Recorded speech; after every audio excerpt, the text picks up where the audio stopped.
Xudo xohlasa mana yana bir chiroyli shinam xonadonimizda ishlarimiz oxirlab qoldi.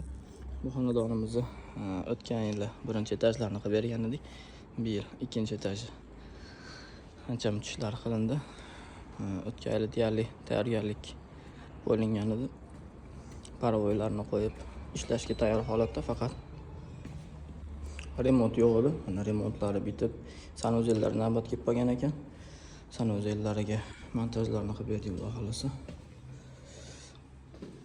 Chiroyli qilib letnisalar qo'yibdi. Endi buni yana pokizor oyoq kiyimni kiyib olamizda. O'zimiznikini olamiz.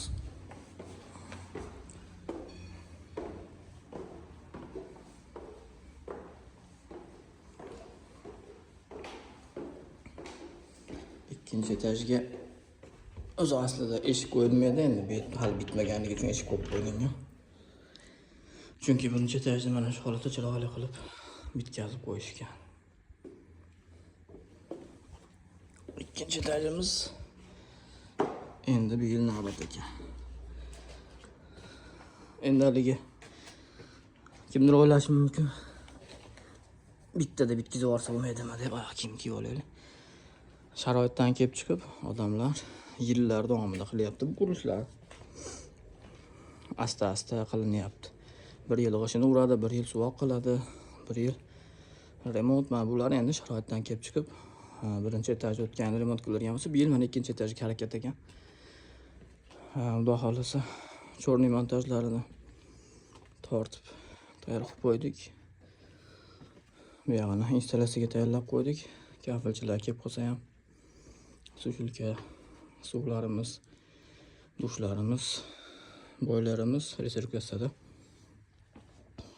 Keyin radiatorlarimizni tortib tayyor holatga olib kelib qo'ydik. Xudo xolasa boshlanganda shunday o'rnatib yuborilsa bo'laveradi. Birinchi etajlikini tortib o'tkazib yuborib, ulab ham qo'yganmiz. Bu samoxod liniya qilingan. Sharoitdan kelib chiqib albatta. Hozir endi samoxod deyarli ustalarimiz qilmay qo'ydi. Ko'p ustalarimiz bilmaydi ham. Biz Xudo xolasa samoxod qilib usta bo'lganmiz. 2010-2015-yilgacha samoxodlar qilingan biz shohidlik davrlarimiz.